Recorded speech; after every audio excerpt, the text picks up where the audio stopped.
يعلمنا الكافوارا تاريخ روشه پارا ہے ونعوذ بالله من شرور أنفسنا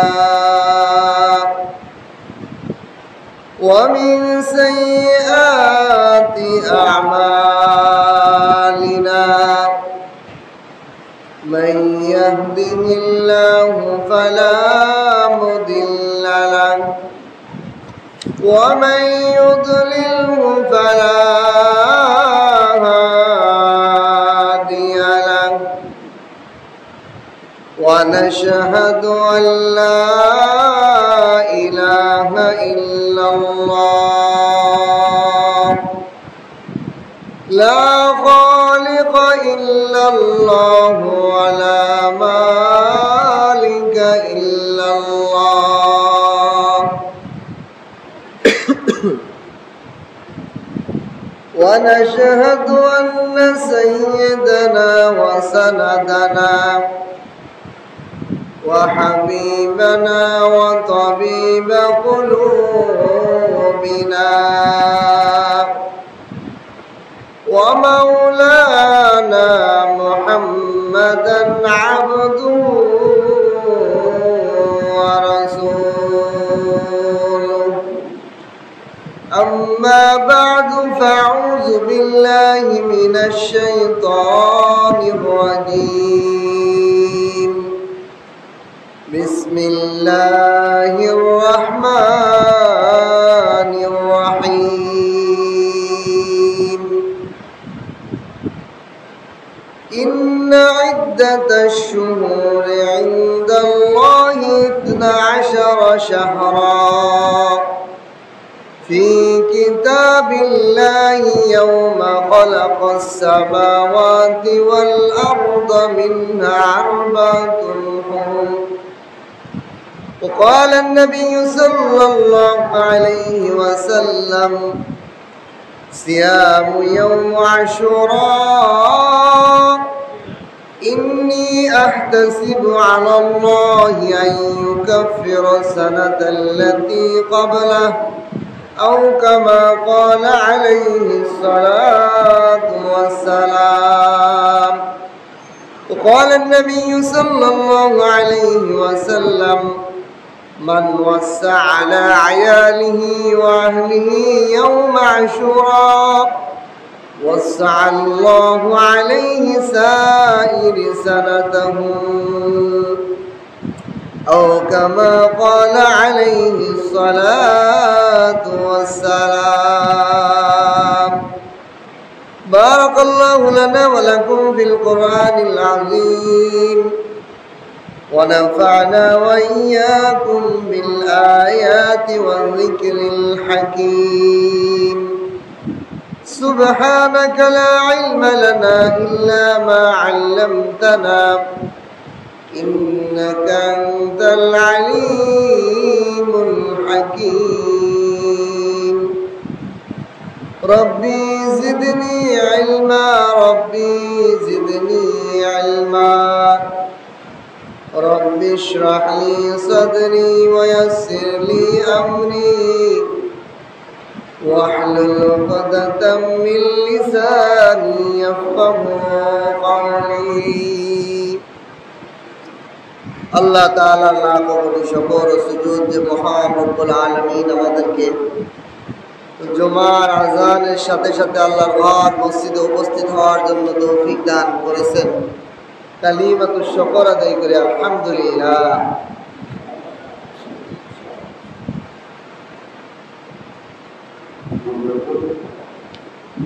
আল্লাহ তাআলার দয়া ও মেহেরবানি আরবি মাসের প্রথম মাস মুহররম এই মুহররম মাসে আজকে 5 তারিখ এই মুহররম মাস শরীয়তের অনেক গুরুত্বপূর্ণ ঘটনা সমস্ত আম্বিয়া কেরামের যুগের বিভিন্ন ঘটনা এই মুহররম মাসে সংঘটিত হয়েছে। মুহররম মাস আল্লাহর কাছে পৃথিবীর আসমান জমিন সৃষ্টি লগ্ন থেকে আল্লাহ তাআলার নিকট আল্লাহ তাআলা বছর গণনার জন্য 12টি মাস দান করেছে। এই 12টি মাস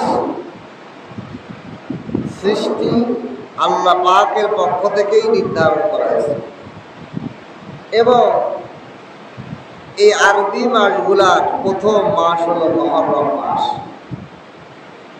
আমাদের দেশে প্রথম ইংরেজি তারিখ, প্রথম বাংলা মাস শুরু হলে অনেক কিছু উদযাপন হয় যেগুলো ইসলামের দৃষ্টিতে আরো কুফরি শিরিকির পর্যায়ে পড়ে যায়। কিন্তু আরবি মাসের শুরু লগ্নে আমাদের কি করণীয়, আর বিশেষ করে মুহররম মাস আমাদের জন্য কি বার্তা দেয়?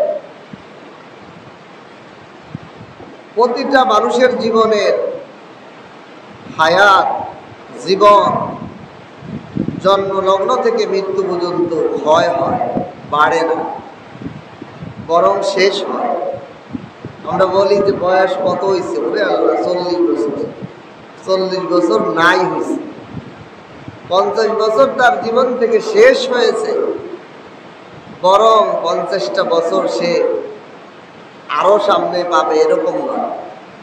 বরং নির্ধারিত বয়স থেকে বছর, মাসের গণনা, দিনের গণনার মাধ্যমে আমার জীবন থেকে এটা বিয়োগ হইতেছে, শেষ হয়ে যাইতেছে।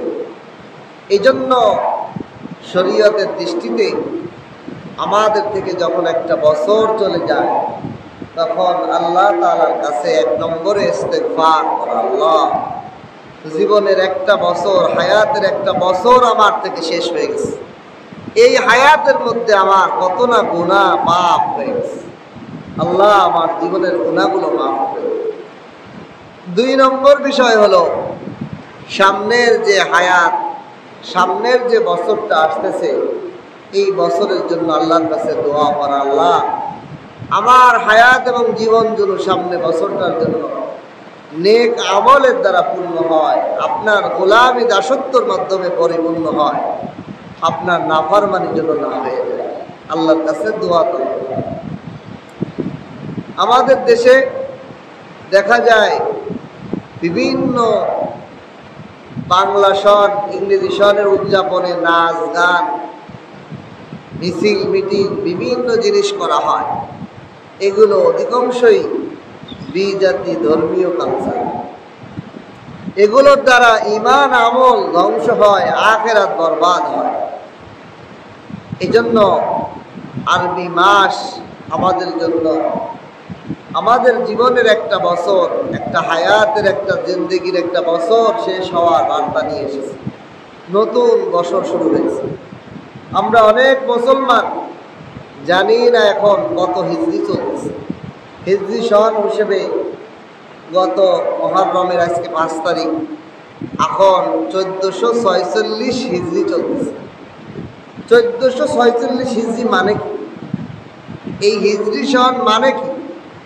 মানে হলো রাসূলুল্লাহ সাল্লাল্লাহু আলাইহি ওয়াসাল্লাম মক্কা থেকে মদিনায় কাফেরদের নির্যাতন সহ্য না করতে পেরে আল্লাহ তাআলার আদেশে মক্কা থেকে মদিনায় যে সফর করে চলে গিয়েছিলেন, হিজরত করেছিলেন, স্থানান্তরিত হয়েছিলেন, এই তারিখ আজ থেকে 1446 হিজরি বছর আগে।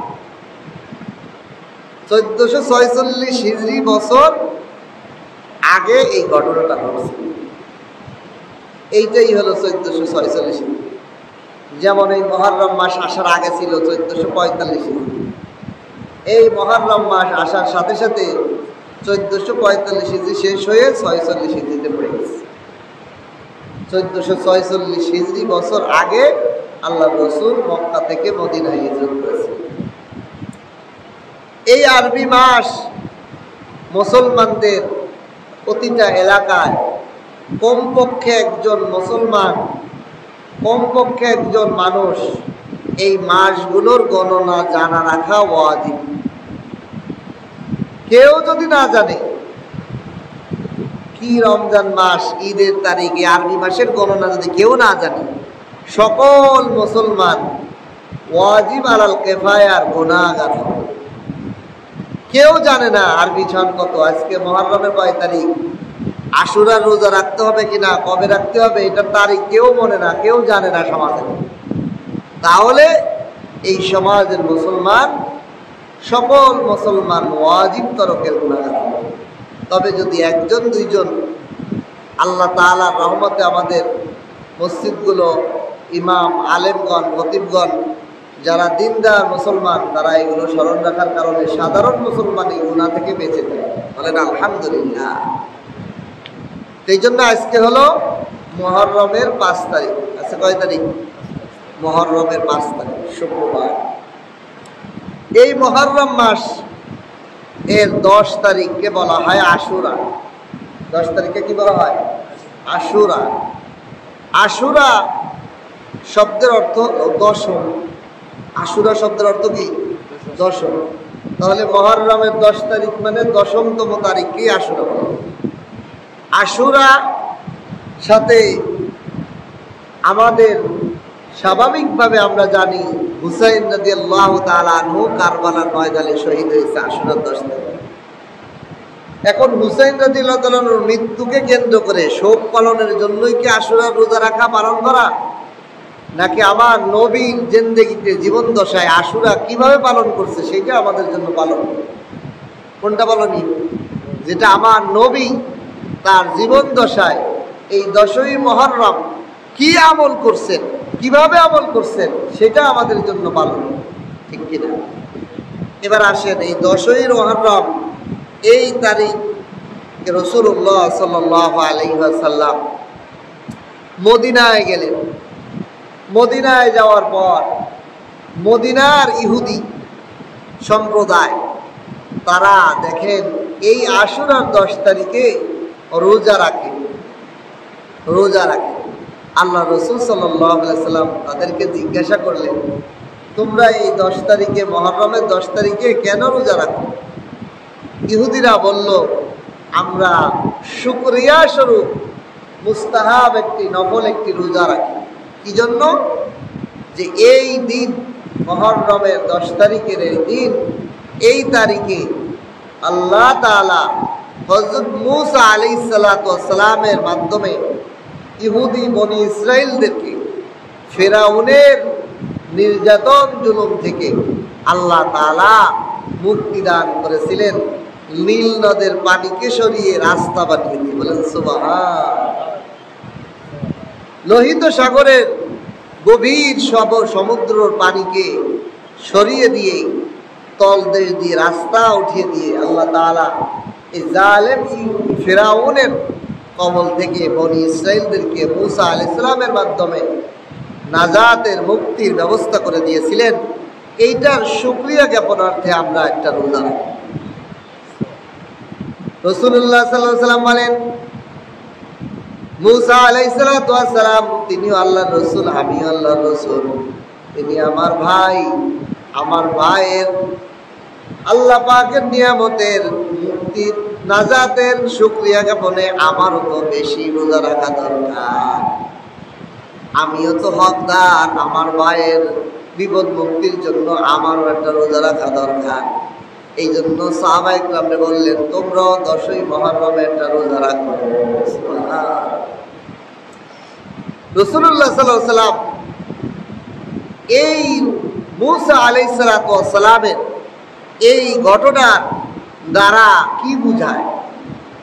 যে আল্লাহ তাআলার নিয়ামত, কোন ধরনের নিয়ামত পেলে, কোন বিপদ থেকে মুক্তি হলে আল্লাহ পাকের কৃতজ্ঞতা, শুকরিয়া জ্ঞাপনার্থে রোজা রাখা, ঠিক কিনা? আল্লাহ তাআলা আমাদের মাথার তালু থেকে পায়ের তালু পর্যন্ত হাজারো নিয়ামত দিয়ে ভরে রাখছে। তাহলে কি পরিমাণ রোজা রাখা আমাদের দরকার? আল্লাহ রাসূল আমল শিখাই দিলেন, তোমরা এই দিনে আমাদের ভাই মূসা নবীর নাজাতের শুকরিয়া জ্ঞাপনে আমরাও শুকরিয়া জ্ঞাপন করি যে তিনিও হকপন্থী ছিলেন, আমরাও হকপন্থী। এক হকপন্থী আর এক হকপন্থীর ভাই ভাই, তাদের শুকরিয়ার সাথে আমরাও শুকরিয়া জ্ঞাপন করি। এই 10ই মুহররমের সাথে আল্লাহ নবী বলেন আরো অনেক ঘটনা বর্ণিত আছে। এই 10ই মুহররমে আল্লাহ তাআলা আমাদের আদি পিতা হযরত আদম আলাইহিস সালামকে ক্ষমা ঘোষণা দিয়েছিলেন। বলেন সুবহানাল্লাহ।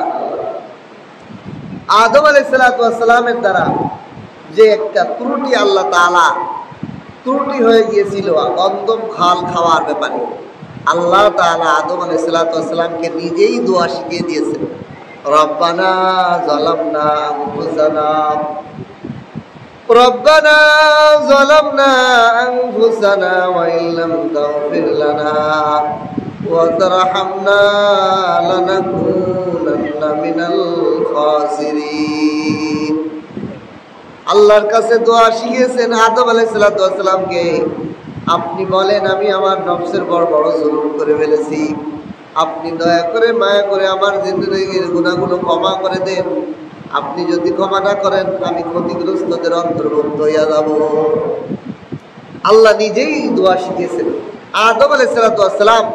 এই দোয়া হাজার হাজার বছর, হাজার হাজার বার, লক্ষ কোটি বার পড়তে পড়তে আল্লাহ তাআলা এই মুহররমের 10 তারিখে আল্লাহ তাআলা ক্ষমার ঘোষণা দান করেন। বলেন সুবহানাল্লাহ। তাহলে এই মুহররমের 10 তারিখ 10তম দিন, এটা আমাদের আদি পিতার ক্ষমা পাওয়ার দিন। এটা আমাদের জন্য একটা নিয়ামত দিন, আমাদের জন্য একটা বড় সুসংবাদ। এই জন্য আমাদের কাছে এটাও গুরুত্বপূর্ণ। 2 নম্বর, আল্লাহ তাআলা এই মুহররমের 10 তারিখেই আল্লাহ তাআলা হযরত নূহ আলাইহিস সালামকে প্লাবনের হাত থেকে, বন্যার পানি সারা পৃথিবীকে ধ্বংস করে দিয়েছে। সেই ধ্বংসের পরে যখন নূহ আলাইহিস সালামের কিস্তি জমিনের মধ্যে আবার এসে দাঁড়ায়, পানি কমিয়ে যায়, তখন ও দিন, এই নাজাতের দিন ছিল মুহররমের 10 তারিখ। বলেন সুবহানাল্লাহ। এইভাবে বিভিন্ন নবীদের বিভিন্ন ঘটনাবলী এই মুহররমের 10 তারিখের সাথে সম্পর্কিত। এমনকি আল্লাহ তাআলা এই মুহররমের 10 তারিখেই কিয়ামত সংঘটিত হবে। মুহররমের 10 তারিখ শুক্রবার হবে এবং কিয়ামত হবে। তাহলে এটা ভয়েরও দিন, নিয়ামতেরও দিন। এই জন্য এই দিনটাকে গুরুত্ব দেওয়া, এই দিনে আল্লাহর শুকরিয়া জ্ঞাপন, আল্লাহ সন্তুষ্ট অর্জনের জন্য রাসূলুল্লাহ সাল্লাল্লাহু আলাইহি সাল্লাম বলেন রোজা রাখা। রাসূলুল্লাহ সাল্লাল্লাহু আলাইহি সাল্লাম হাদিসে বলেন সিয়ামু ইয়াউম আশুরা ইন্নী আহতাসিবু আলাল্লাহ আন ইউকাফিরা সানাতাল্লাতী ক্বাবলাহু আও কামা ক্বালা আলাইহিস সালাতু ওয়াস সালাম। এই আল্লাহ রাসূল বলেন আশুরার দিনের রোজা এমন বরকতওয়ালা, আমি ধারণা করি আল্লাহর উপর, আমি আল্লাহর কাছে আশা করি এই একদিনের রোজা কেউ যদি রাখে আল্লাহ তাআলা পূর্ববর্তী তার 1 বছরের গুনাহ খাতা মাফ করে দিবেন। সুবহানাল্লাহ।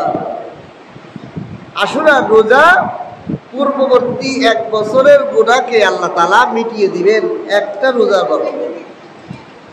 কিন্তু রাসূলুল্লাহ সাল্লাল্লাহু আলাইহি সাল্লাম বলেন এই ইহুদিরা মূসা আলাইহিস সালামের শুকরিয়া জ্ঞাপনার্থে, নাজাতের শুকরিয়া জ্ঞাপনার্থে রোজা রাখছে। এই রোজা ইহুদিদের সাথে সামঞ্জস্য যাতে না হয়, তাদের সাথে, তাদের বর্তমান ইহুদি তো বাতিল, তাদের সাথে যাতে মুসলমানদের আমল মিলে না যায়, এই জন্য আগামী বছর থেকে রাসূলুল্লাহ সাল্লাল্লাহু আলাইহি ওয়াসাল্লাম বললেন তোমরা, হে আমার সাহাবারা, তোমরা কিয়ামত পর্যন্ত আগামী বছর থেকে যখন এই আশুরার দিন আসবে এর আগের দিনে একটা রোজা অথবা পরের দিনে একটা রোজা রেখে দিবে। অর্থাৎ 9ই মুহররম আর 10ই মুহররম, অথবা 10ই মুহররম এবং 11ই মুহররম 2টা রোজা রাখতে হবে। শুধুমাত্র 10ই মুহররমে রোজা রাখা মাকরুহ, এটা কোনো ছোট গুনাহ হবে, অপছন্দনীয়। এই জন্য মুসলমানরা হয় 9 তারিখ 10 তারিখ অথবা 10 এবং 11 তারিখ রোজা রাখতে হবে। তাহলে এই ফজিলত আগামী পূর্ববর্তী 1 বছরের গুনাহ খাতা আল্লাহ তাআলা মিটিয়ে দেবেন। এই মুহররমের 10 তারিখে আরেকটা আমল আমাদের সমাজে দেখা যায়। মুহররমের সময় বিভিন্ন ধরনের রসুমাত আমাদের সমাজে চালু হয়, যেগুলো আশুরার রোজা, আশুরার দিন রুটি ভিন্নি বিভিন্ন এমনও আবার কিছু বিষয় আমাদের সামনে আসে, এগুলো মুসলমানরা কিভাবে এগুলো খেতে পারে আমার তো বুঝি আসে না। যে এমন এমন রুটি বের হয়, রুটি যেগুলো বাঘ, ভাল্লুক, ঘড়িয়াল, সাপ, বিচ্ছু বিভিন্ন পোকামাকড়ের আকৃতির রুটি বের হয় মুহররমের আশুরার দিনে দেখা যায়। এগুলো খাওয়া সম্পূর্ণ মুসলমানের জন্য হারাম। একটা কথা মনে রাখবেন, বর্তমানে আমাদের বাচ্চাদের যে চকলেটগুলো বের হয়েছে, এই চকলেটগুলোর মধ্যে পুতুলের আকৃতি, মানুষের আকৃতি, জীব জানোয়ার আকৃতি চকলেটগুলো যে বানায়, এই চকলেটগুলো খাওয়া আর শুকরের গোস্ত খাওয়া, মরা শুকরের গোস্ত খাওয়া যেরকম হারাম, এই চকলেটগুলো খাওয়াও হারাম। তা আপনি আপনার আমার সন্তানকে না বুঝে এই চক্রান্তে ফেলে এই চকলেটগুলো খাওয়াইছে। মুসলমান দোকানদাররা এই ধরনের চকলেট না রাখা, তারাও এই গুনাহগারের ভিতর সামিল হবে। যারা দোকানদারি করি আমরা, তারা এই ধরনের কোম্পানির এই মূর্তিওয়ালা চকলেটগুলো না রাখা, যে আমি ওই চকলেট বেচবো না, আরো চকলেট আছে না, আরো কোম্পানি আছে। গার্জিয়ানরা বাচ্চাদেরকে এই চকলেটগুলো না খাবার, যেগুলো প্রাণীর বা মূর্তির কোনো থাকে, এই সমস্ত চকলেটগুলো যখন খাবে ওর দিলের মধ্যে এই মূর্তি আল্লাহ শিরিক করা, কুফরি করার একটা প্রবণতা তৈরি। এই জন্য বাচ্চাদেরকে এইগুলোর ব্যাপারে সতর্ক করে দেওয়া। কখনোই কোনো প্রাণীর ছবিওয়ালা কোনো খাবার জাতীয় খাদ্য, কোনো চকলেট, এগুলো খাওয়া যাবে না। যদিও চকলেটটা হালাল, কিন্তু এর আকৃতি দেওয়ার কারণে এটা হারামের উপরে, এটা হারাম। দেখেন, হালাল আর হারাম আমরা সাধারণ মুসলমান অনেক সময় বুঝি না। দেখেন, একটা গরুরে জবাইতেছে একজন হিন্দু, সে কোনো আল্লাহর নাম নেই, কিছু নাম নেই, সেটাও তো জবাই দেওয়া হয়েছে, রক্ত বের হয়েছে, সেটাকে খাওয়া যাবে না কেন? সেটা তো আমি মুসলমান জবাই দিলেও যেরকম, ওইটাও ওরকম জবাই দেওয়া হয়েছে, রক্ত বের হয়ে গেছে, প্রবাহিত রক্ত, খাওয়া যাবে না কেন? আল্লাহর নাম নেওয়া হয় না, এই জন্য ওটার উপর হারামের। 2 নম্বর হলো, মুসলমান জবাইতেছে একই রকম, কিন্তু খাওয়া যাবে কেন? এটা আল্লাহ বৈধতা দান করছে, হালাল। এরপরে দেখেন, আরো অনেক মানুষ এরকম প্রশ্ন করে, যারা নাস্তিক তারা এরকম প্রশ্ন করে যে দেখো, তোমরা নিজেরা মারলে সেটা খাও, আর আল্লাহ যেটা মারে সেটা খাও না। ধরো একটা গরু একা একা পড়ে গেছে, এটা কিনা মারছে? আল্লাহ মারছে। আর আপনি জবাইতে পারছেন, মুসলমান জবাইতে পারছেন, তো এটা তুমি মারলে হালাল আর আল্লাহ মারলে হালাল হয় না, তুমি কত বড় খারাপ। দেখো কি কঠিন প্রশ্ন গেল। এর উত্তর হলো, যারে আমার আল্লাহ মারা তো বড় কথা না, আমার আল্লাহ বৈধ দেওয়া বড় কথা। আমার আল্লাহ যেটাকে আমার জন্য বৈধ করে নাই, আমি আল্লাহ মারার কি? আল্লাহ মারলে, আল্লাহ তো এটাও মারেন, জবাই দিলেও তো মারে না যদি আল্লাহ না মারে। এখানে মূল কথা হলো, আল্লাহ আমাকে ওইটাও নিষেধ করছেন, এই জন্য আমি খাবো না। আর এই আমি যেটা জবাই করছি, এটা আল্লাহ আমার জন্য বৈধ করছেন, এই জন্য আমি খাবো। আল্লাহ তাআলা বৈধতা ঘোষণা করছেন কোরআনে কারীম। ঠিক চকলেট তো সবই, যেগুলো গাড়ি বানায়, ফুল বিভিন্ন আকৃতি দেয়, প্রাণীর আকৃতি ছাড়া যেগুলো আছে, দেখেন এখন দেখা যায় বাচ্চাদের চকলেটের মধ্যে বিমান, গাড়ি, বিভিন্ন চকলেট বিভিন্ন আকৃতি দেয়, এগুলো আপনি খাওয়ার অসুবিধা নেই। কিন্তু যেগুলো প্রাণীর ছবির, বিড়াল, বিচ্ছু, বিভিন্ন পুতুলের আকৃতি দিয়ে যে চকলেটগুলো বানায়, এগুলো মুসলমানের সন্তান খাওয়াইতে পারে না, এটা হারাম খাওয়াইতেছেন। আপনি আপনার সন্তানকে একটা জেনে শুনে হারাম জিনিস খাওয়াচ্ছেন। আর এই আশুরার দিনেও দেখা যায় বিভিন্ন জায়গা দোকানপাটে বড় বড় পাউরুটি, বিশ্বু বানাই দিচ্ছে, গোড়েল বানাই দিচ্ছে। আমি আশ্চর্য হই জীবন দশায় একটা গোড়েল পাকাই দিলে মুসলমান খাইও না জীবনেও, কিন্তু এই গোড়েলের আকৃতির পারোটি কিনে নিয়ে খাইতেছে। আস্তাগফিরুল্লাহ, আস্তাগফিরুল্লাহ। এগুলো আমাদেরকে এখনই প্রতিহত করতে হবে, এগুলো থেকে বিরত থাকতে হবে। আমরা যদি আমাদের অবস্থান থেকে এগুলোকে বিরত না রাখি, এভাবে আমাদের সমাজে আমাদের ছেলেমেলে আমাদের পরবর্তী জেনারেশন মনে করবে এগুলো হালাল। এরপরে এগুলো যখন রুটি যখন গোড়েল খাওয়া বলতে, রুটি গোড়েল আলা রুটি খাওয়া যায়, তা গোড়েল ধরেও জবাই করে খাওয়া যাবে। এইভাবেই নাজায়েজ কুফরি শিরিকির বিষয়গুলো আমাদের পরবর্তী জেনারেশনের ভিতর ঢুকে পড়বে। এগুলো ইহুদি খ্রিস্টানের বড় ধরনের সূক্ষ্ম চক্রান্ত। এই জন্য এই আশুরার দিনে আমাদেরকে এগুলোর ব্যাপারে সতর্ক থাকতে হবে। আশুরার দিন রোজা রাখা, অন্য এক হাদিসের মধ্যে আল্লাহ রাসূল বলেন, মান ওয়াসা আলা আয়ালিহি ওয়া আহলিহি ইয়াউমা আশুরা, যে ব্যক্তি এই 10ম মুহররম আশুরার দিন, এই আশুরার দিন আল্লাহর কোনো বান্দা যদি তার পরিবার, তার আহাল, তার অধীনস্থদের জন্য ওয়াসা খাবারের প্রশস্ততা দান করে, ভালো খাবারের ব্যবস্থা করে, ওয়াসা আল্লাহু সাইরা সানাতিহি, আল্লাহ তাআলা তার পরিবারকে তার জন্য সারা বছরের ভালো রিজিকের ব্যবস্থা করে দিবেন। সুবহান। দেখেন, আমরা বিভিন্ন সময় আমাদের পরিবার পরিজনের জন্য ভালো খাবারের ব্যবস্থা করি, এই সমস্ত বিষয়গুলো আমরা বুঝি না। এই যে আমাদের ইসলামে কত সুন্দর একটা ব্যবস্থা করছে, একজন মুসলমান সারা সপ্তাহ যা খাইবে, এই সারা সপ্তাহের সবচেয়ে উত্তম খাবারটা যেন সে জুমার দিন খায়। এটা সুন্নত, এটা আদর্শ, এটা নিয়ম। দেখা যায় আমরা গতানুগতিক যেদিন মনে চায় সেদিনই ভালো খাবার পাকাই। হ্যাঁ, খাইতে পারেন, অসুবিধা নেই, কিন্তু আপনি চিন্তা করবেন এবং ব্যবস্থা করবেন। আপনি বাড়ির পরিবারের গার্জিয়ান, আপনার উচিত হবে সপ্তাহের 6 দিনের থেকে কমসে কম উন্নত মানের খাবারটার জন্য জুমার দিন ব্যবস্থা করতে পারেন। জুমার দিন একটু ব্যবস্থা করবেন। আমি সারা সপ্তাহ শাকসবজি খাই, তাহলে আমার মাছের ব্যবস্থা করা প্রতিদিন সম্ভব না।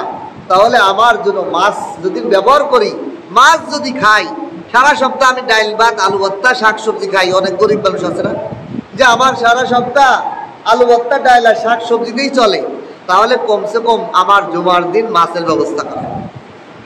সারা সপ্তাহে আমি মাছ খাই, তাহলে আমার জুমার দিন একটু ভালো ব্যবস্থা, ডিমের ব্যবস্থা করি। সারা সপ্তাহে ডিম খাই, তাহলে আমার কমপক্ষে একটা মুরগির ব্যবস্থা করি জুমার দিন। সারা সপ্তাহে বিভিন্ন সময় মুরগি খাই, কিন্তু সপ্তাহে শুক্রবারের দিন আমি একটু গোস্তের ব্যবস্থা করি। উন্নত মানের করা, যার যে অ্যাবিলিটি আছে, যার যে সক্ষমতা আছে, সেই সক্ষমতা অনুযায়ী জুমার দিন একটু ভালো খাবারের ব্যবস্থা করা। আর রাসূলের এই হাদিস দ্বারা বোঝা যায়, বছরের এই প্রথম মুহররম মাসের এই 10 তারিখ আশুরার দিন যে ব্যক্তি তার পরিবার পরিজনের জন্য বছরের সবচেয়ে উত্তম খাবারের ব্যবস্থা করা। উত্তম খাবারের ব্যবস্থা মানে কি? মানে আপনার অনেক টাকা খরচ করতে বেরোবেন, আপনি একটু ভালো আয়োজন করেন। আপনার সারা বছরের তুলনায় যে আমার এই দিনটা আমি একটু ভালো আয়োজন আমার পরিবারের করে খাওয়াবো, ভালো আয়োজন করে আমি তাদেরকে খাওয়াবো, সেইটা করলে আল্লাহ রাসূল বলেন যে আল্লাহ তাআলা তার পরিবারের, তার সে যে কর্তা, আল্লাহ তাআলা সারা বছরের জন্য তার রিজিকের মধ্যে প্রশস্ততা দান করবে। বলেন সুবহান। তাহলে বোঝা যায় কৃপণতাও করা যাবে না। কিছু টাইম আছে কৃপণতা করলে আরো ক্ষতি। এই টাইমগুলা আশুরার দিনের একটা আমল হলো যে রোজা রাখা এবং ভালো খাবারের আয়োজন করা পরিবারের জন্য, সাধ্য অনুযায়ী, যার যেমন তো সামর্থ্য আছে সেই অনুযায়ী। 3 নম্বর বিষয় হলো এই মুহররম মাসের 10 তারিখ আশুরার দিন, এই দিনে হযরত হুসাইন রাদিয়াল্লাহু তাআলা আনহু রাসূলুল্লাহ সাল্লাল্লাহু আলাইহি ওয়াসাল্লামের নাতি শাহাদাত বরণ করছেন কারবালার ময়দানে। এই দিনটাকে উপলক্ষ করে আমাদের সমাজে অনেক বাড়াবাড়ি ছাড়াছাড়ি আছে, অনেক বাড়াবাড়ি এবং ছাড়াছাড়ি আছে, না বোঝার কারণে, ইতিহাস সঠিকভাবে না জানার কারণে। এই জন্য মুসলমানের মধ্যে বিভ্রান্ত ধারণা আছে। আমাদের সমাজে বিভিন্ন এলাকায়, যেমন আমাদের বাংলাদেশের পুরন ঢাকা এলাকায় শিয়া সম্প্রদায় আছে। শিয়ারা এরা মুসলমান নামে বসবাস করে, কিন্তু এরা মুসলমানের সবচেয়ে বড় দুশমন এবং এরা জাতীয়ভাবে কাফের। এরা মুসলমানের অন্তর্ভুক্ত না। সমস্ত মাযহাবের ইমাম এবং সমস্ত ওলামায়ে কেরাম, ফুকাহায়ে কেরামের ঐক্যমত যে তাদের আকীদা অনুযায়ী তারা কাফের। আপনিও শুনলে আশ্চর্য হবেন, আপনিও বলতে বাধ্য হবেন যে এরা কাফের। বলেন, এই শিয়ারা তারা ধারণা করে যে জিবরাইল আলাইহিস সালাম আসলে ওহী নিয়ে আসতেছিল আলী রাদিয়াল্লাহু তাআলার কাছে, ভুল করে মুহাম্মদ সাল্লাল্লাহু আলাইহি ওয়াসাল্লামের কাছে চলে গেছে। এই খেয়াল, এই আকীদা, এই বিশ্বাস যে রাখে, সে কি মুসলমান হইতে পারে? তারা আলী রে শেরে আলী, আলিয়ে খুদা বলে, নাউজুবিল্লাহ বলে। আলী রে মর্যাদা বাড়াইতে বাড়াইতে, নবীর উপরে তো বাড়াইতে এখন ডাইরেক্ট আল্লাহ বলে এলেন, নাউজুবিল্লাহ। এবং হাসান, হুসাইন, ফাতেমা, আলী, এই চারজনটাই তারা আসল মনে করে। আর অনেক বড় বড় সাহাবীদেরকে এই ব্যাপারে তারা এত খারাপ মন্তব্য করে। তারা মনে করে কোরআনের ওহী অনেক উসমান, ওমর, আবু বকর এরা গোপন করছে, বলেন নাউজুবিল্লাহ। আলাদা আরো তো 10 পারা ছিল, কোরআন হলো 40 পারা, আর 10 পারা আলী রাদিয়াল্লাহু তাআলার কাছে আছে। আলী হলো আসল আর এরা হলো নকল, বলেন নাউজুবিল্লাহ। এইরকম আকীদা পোষণ যারা করে তারা কোনোদিন মুসলমানের দলভুক্ত হইতে পারে? আহলে সুন্নাত ওয়াল জামাতের আকীদার বাইরে তারা। এই জন্য এই শিয়ারা এই কারবালার ইতিহাসকে বর্ণনা করে অনেক বড় সাহাবী কাতেবে ওহী, যে আল্লাহ রসুলের ওহী লিখে রাখতো চামড়ায়, হাড্ডিতে, বিভিন্ন কাগজপত্রে বা গাছের পাতায়, সেই মহান সাহাবীর ব্যাপারে অপবাদ দেয়। তিনি হলেন মুআবিয়া রাদিয়াল্লাহু তাআলা। কেন অপবাদ দেয়? এই মুআবিয়া রাদিয়াল্লাহু তাআলার ছেলেই হলো ইয়াজিদ, যার শাসন আমলেই হযরত হুসাইন রাদিয়াল্লাহু তাআলা আনহু কারবালার প্রান্তরে শহীদ হয়েছে। যার আদেশে, যার নির্দেশে, যার খেলাফতে, যার রাষ্ট্রে, যার তত্ত্বাবধানে এই হুসাইন রাদিয়াল্লাহু শহীদ হয়েছে, এই জন্য তার বাপরে পর্যন্ত গালি দেয়, বলেন নাউজুবিল্লাহ। এখন এই কারবালার ইতিহাস, হুসাইন রাদিয়াল্লাহু তাআলার যে ইতিহাস, এটার ব্যাপারে আমাদের সঠিক ধারণাটা রাখা দরকার, সঠিক ইতিহাসটা জানা দরকার। কি ঘটনা ঘটছে? ইসলামী খিলাফত রাসূলুল্লাহ সাল্লাল্লাহু আলাইহি ওয়াসাল্লামের পরে হযরত আবু বকর রাদিয়াল্লাহু তাআলা খলিফা হলেন। সমস্ত সাহাবারা তার হাতে বায়াত গ্রহণ করলেন, ওনাকে রাষ্ট্রপ্রধান খলিফা হিসেবে ওনার হাতে বায়াত গ্রহণ করলেন, ওনাকে মেনে নিলেন। এইভাবে হযরত ওমর, আবু বকর রাদিয়াল্লাহু তাআলা নিজের মৃত্যুর আগে উনি ওনার সাহাবাদের নিয়ে পরামর্শ করে, এবং উনি জীবন দশায় বলে গেলেন, নির্ধারণ করে গেলেন, জীবন দশায় নির্ধারণ করে যাওয়ারও অনুমতি আছে। তো উনি জীবন দশায় নির্ধারণ করে গেলেন হযরত ওমর ফারুক রাদিয়াল্লাহু তাআলা খলিফা। এইভাবে ওমর রাদিয়াল্লাহু তাআলা, হযরত উসমান রাদিয়াল্লাহু তাআলা খলিফা হলেন। উসমান রাদিয়াল্লাহু তাআলার পরে আলী রাদিয়াল্লাহু তাআলা খলিফা হলেন। এভাবে আলী রাদিয়াল্লাহু তাআলার পরে হযরত মুআবিয়া রাদিয়াল্লাহু তাআলা খলিফা হলেন। মুআবিয়া রাদিয়াল্লাহু তাআলা কেমন সাহাবী ছিলেন? উনি রাসূলুল্লাহ সাল্লাল্লাহু আলাইহি সাল্লামের কি সুমন্দি, শালা। ওনার বোন হলো রাসূলুল্লাহ সাল্লাল্লাহু আলাইহি সাল্লামের বিবি আম্মা জান উম্মে হাবিবা রাদিয়াল্লাহু তাআলা আনহা, রাসূলুল্লাহ সাল্লাল্লাহু আলাইহি সাল্লামের বিবি। ওনার বাবা আবু সুফিয়ান রাসূলুল্লাহ সাল্লাল্লাহু আলাইহি সাল্লামের শ্বশুর।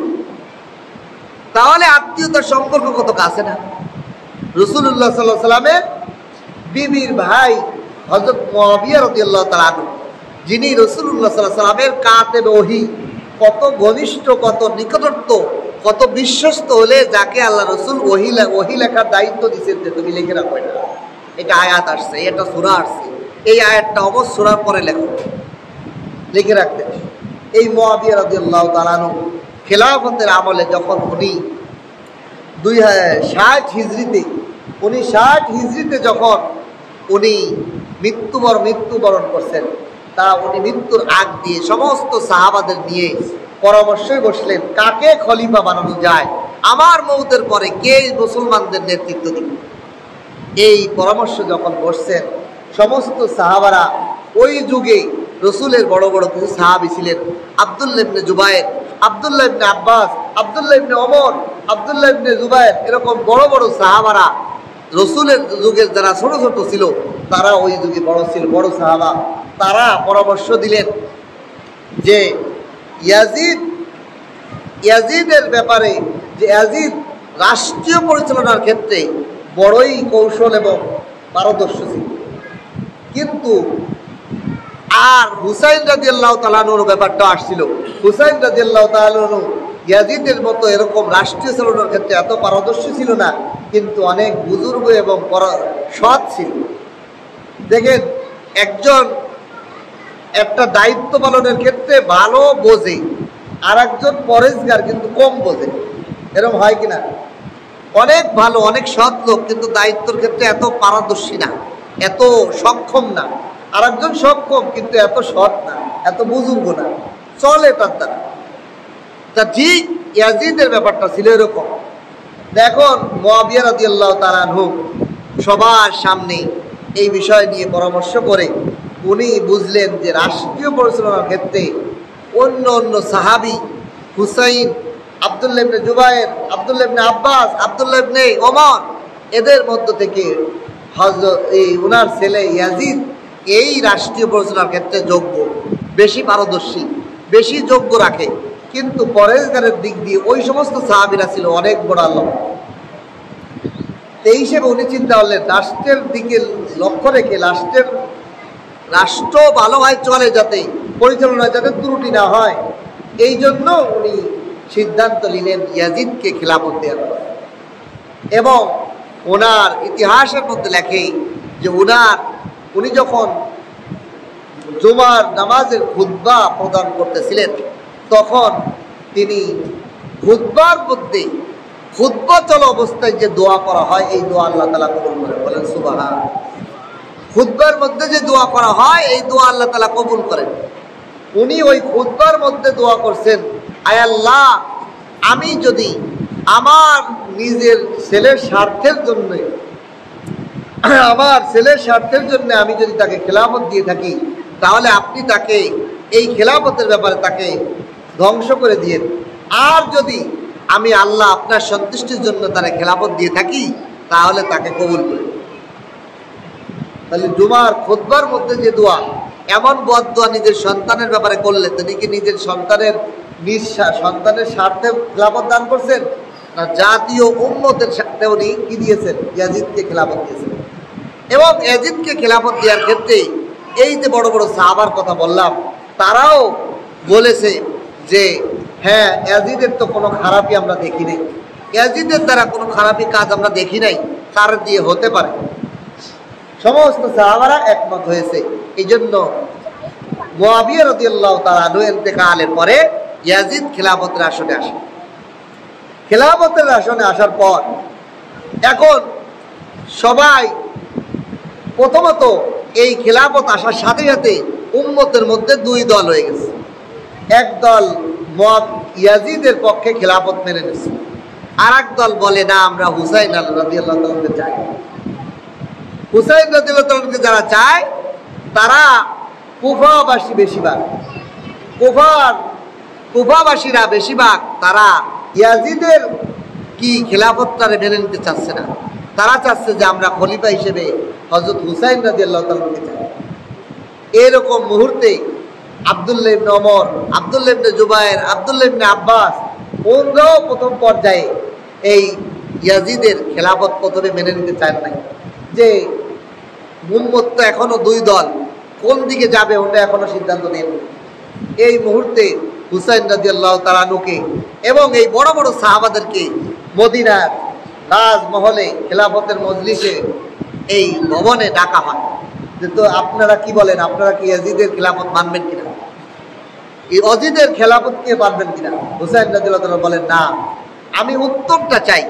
হুসাইন রাদিয়াল্লাহু তাআলার মন মানসিকতা ছিল, উনি নিজের স্বার্থে খেলাফত চান নাই, উনি চাচ্ছেন যে জনগণ উত্তমটা চায়, একজন ভালো পরেশগারের দিক দিয়ে সর্বোচ্চ উত্তমকে সেই হিসেবে আমাকে নির্বাচন করছে, তা আমি এই উত্তমের সাপোর্ট দিতেছি, আমি খেলাফত চাই না, বাকি যেহেতু মানুষ আমাকে চাচ্ছে আমি এটাকে আমি প্রাধান্য দিচ্ছি, আমি মানুষকে উল্টো বুঝাইতে পারবো, এতে মানুষের মধ্যে বিভ্রান্ত হইবে। এই জন্য হুসাইন রাদিয়াল্লাহু তাআলা আনহু ওনার রাজভবন থেকে সরে আসলেন, না আমি ইয়াজিদের খেলাফত মানব। আব্দুল্লাহ ইবনে জুবায়ের, আব্দুল্লাহ ইবনে আব্বাস, আরো বড় বড় সাহাবারা ওনাকে বুঝাইলেন আপনি কোথায় যাইতে চান। মদিনা থেকে উনি সপরিবারে ৭২ জন সদস্য, শিশু, নারী সব নিয়ে বের হইল। আব্দুল্লাহ ইবনে আব্বাস বলেন কি হয়েছে আপনার, আপনি কোথায় রওনা হয়েছেন? আমি মক্কায় চলে যাব। আপনার ইচ্ছা কি মক্কায় না আর কোথাও? না, আগে মক্কায় যাই, তারপরে দেখি কোথায় যাব। উনি ওনার পরিবার নিয়ে মক্কার দিকে রওনা দিয়ে চলে আসেন। মক্কা এসে উনি অবস্থান করলেন। হুসাইন রাদিয়াল্লাহু তাআলা এদিক দিয়ে আব্দুল্লাহ ইবনে জুবায়ের, আব্দুল্লাহ ইবনে আব্বাস, আব্দুল্লাহ ইবনে ওমর, এরা বড় বড় সাহাবী দেখলেন যদি এই মুহূর্তে আমরাও এর বিপক্ষে থাকি, মুসলমানদের বড় বড় দুইটা গ্রুপ যুদ্ধ বেঁধে রক্তাক্ত হয়ে যাবে। এই জন্য ওনারা সাময়িকভাবে যুদ্ধ রক্তপাত বন্ধের জন্য ইয়াজিদের খেলাফতে বায়াত গ্রহণ করলেন। ওনারা বললেন না, আমরা রক্তপাত চাই না, ঠিক আছে ইয়াজিদ খলিফা হয়েছে, ইয়াজিদ যেন মেনে।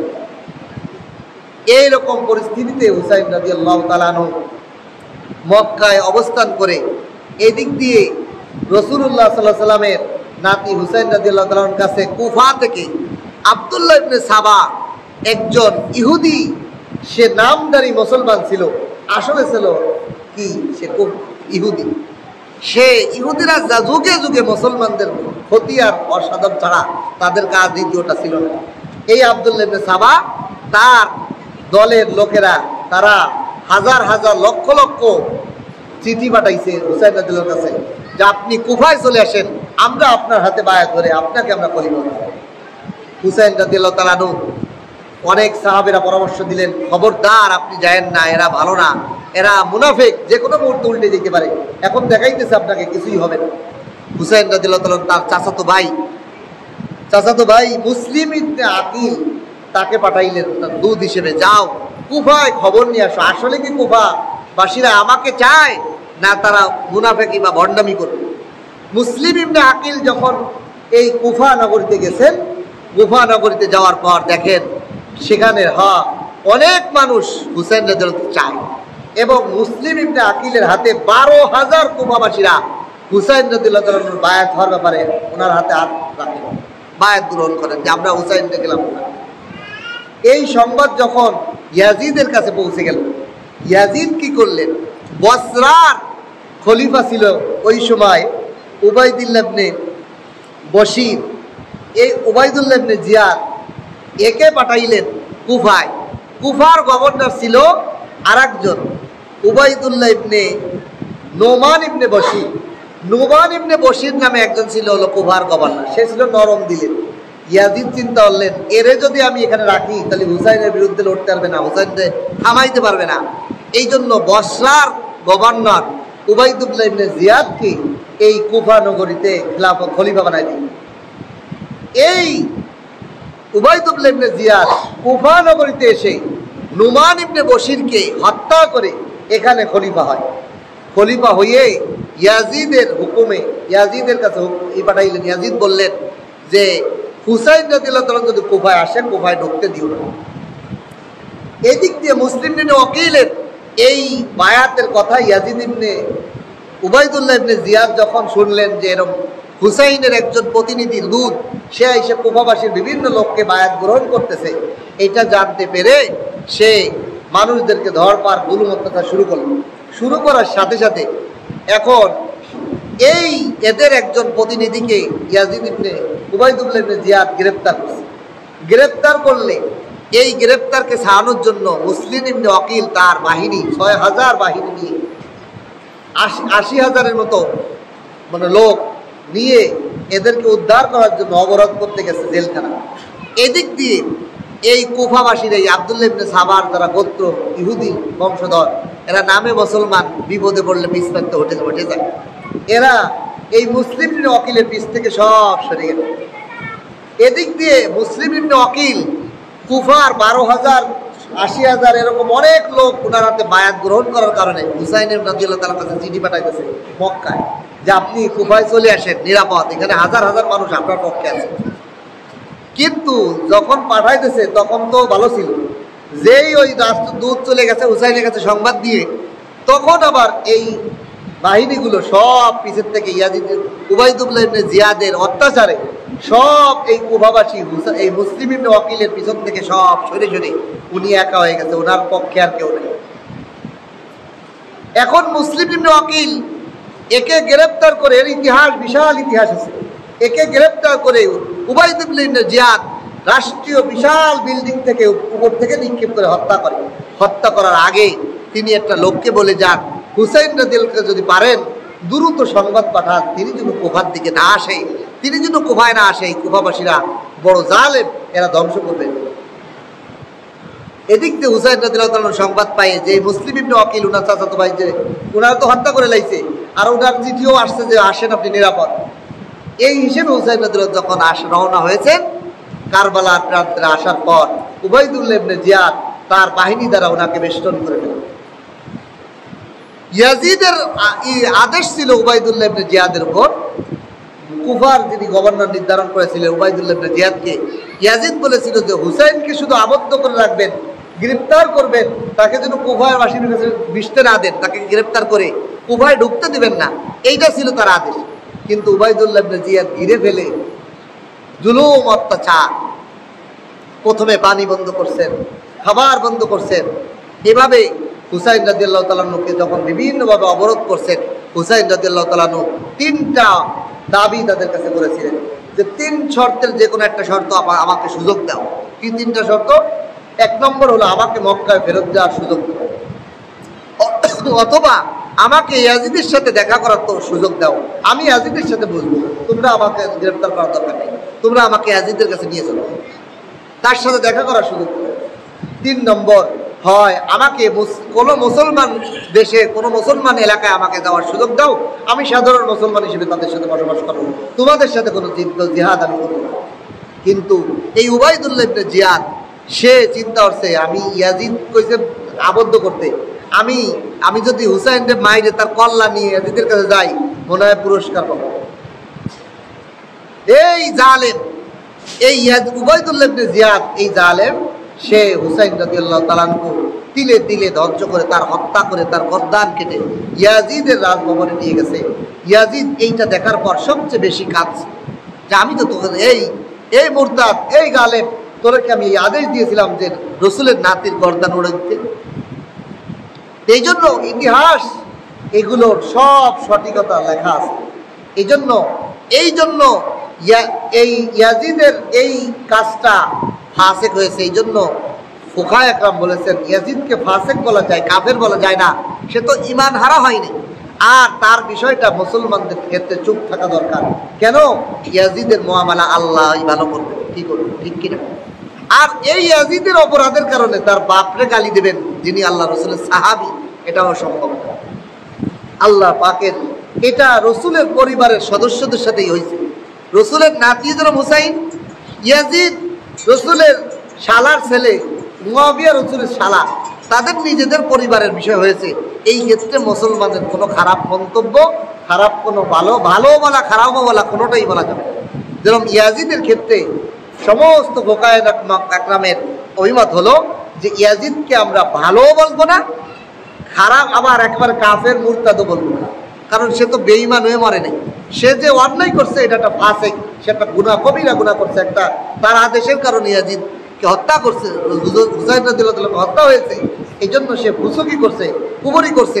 সে যদি পরবর্তী তওবা করে থাকে আল্লাহ মাফও করে দিতে পারে। এই জন্য এখানে বাড়াবাড়ি ছাড়াছাড়িও করা যাবে।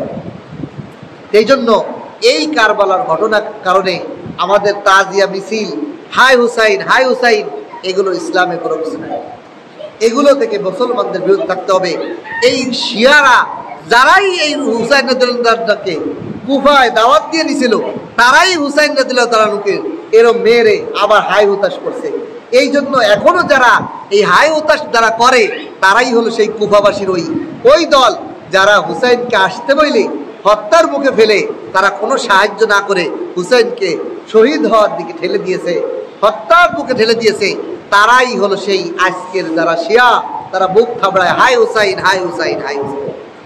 এই জন্য আমাদেরকে এখান থেকে শিক্ষা নেওয়া, কি শিক্ষা নেওয়া, যে যে মুনাফিকদের থেকে সাবধান থাকতে হবে।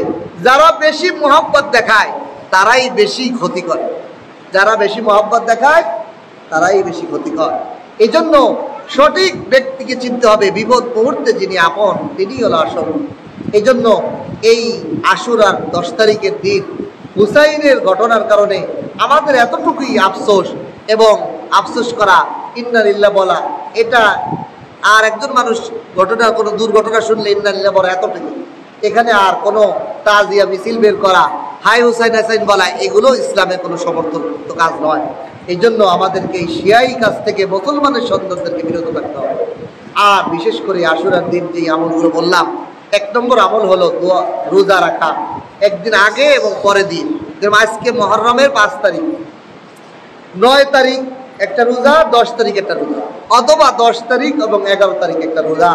আর পরিবার পরিজনের জন্য ওই দিন দশম মুহররমের 10 তারিখে একটা ভালো খাবারের আয়োজন করার চেষ্টা করা। আল্লাহ তাআলা আমাদেরকে মুহররমের সবচেয়ে বড় শিক্ষা হলো কৃতজ্ঞতা, আল্লাহ পাকের কৃতজ্ঞতা, যে মুসা আলাইহিস সালামের শুকরিয়া জ্ঞাপন করতে রোজা রাখছেন, ওইটাই শিক্ষা হলো এই মুহররমের শিক্ষা। আল্লাহ তাআলা আমাদের সকলকে সমস্ত নিয়ামতের কৃতজ্ঞতা আদায় করার তৌফিক দান করে, বলেন আমিন।